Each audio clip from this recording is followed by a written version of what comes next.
that the government has asked us to return the shops back to original trustees that once had shop in that place before it got burnt on the 20th of June 2020. You will recall, as I've always said, that the market, the burnt part of the market was renovated by the governor, and the fire incident happened sometime around June 20th, like 2020.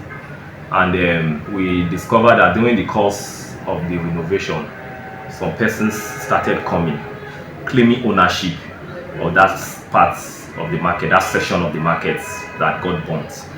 And due to our investigation, we later discovered that those persons coming, they know the trustees. They were not the trustees that the council gave allocation paper to.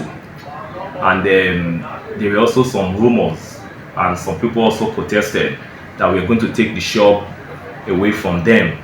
And the chairman, Honorable Gabriel, in his wisdom, now asked us to set up a committee headed by myself to verify these documents, to ask the trustees, the original trustees. What I mean by trustees, like a tenant that the local government gave allocation paper to come with their allocation paper, so that we can verify, look at the paper, look at their last payment receipts, and look at the store number. You know, when they give you an allocation paper, they enter those documents in a ledger, a very big book that is the local government property. And the HOD revenue and the market mistress are saddled with the responsibility of keeping those documents.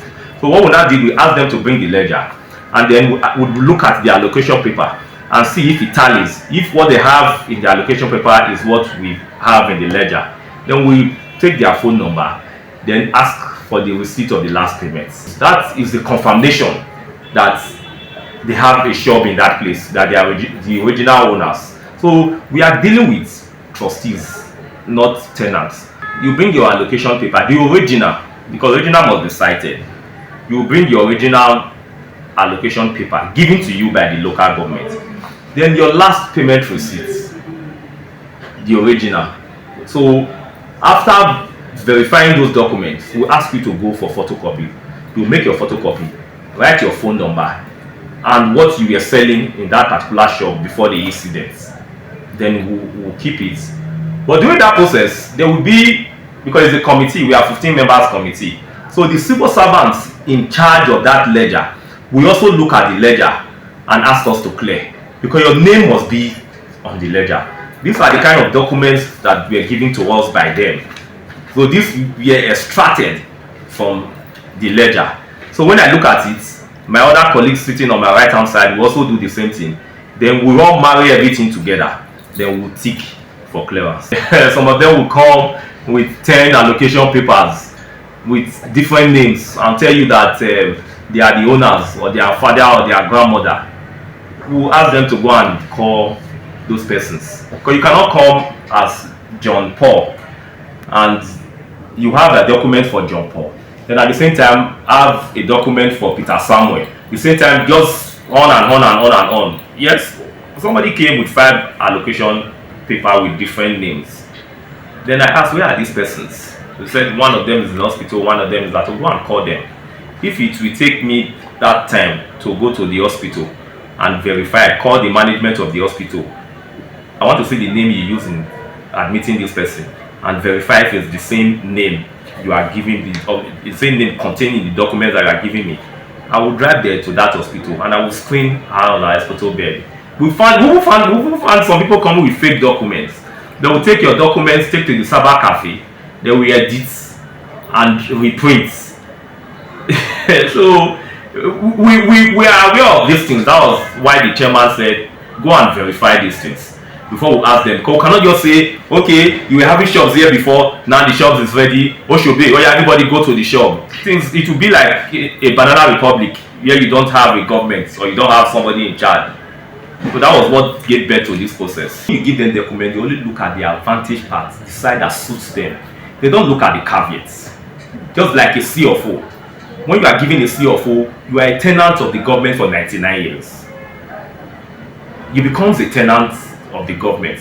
Now the government is aware that there is a particular land there that belongs to Mr. A. When you give them allocation paper, the store originally does not belong to them.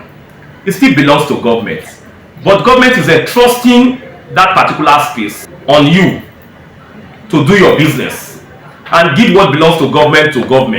It used to be a stipend.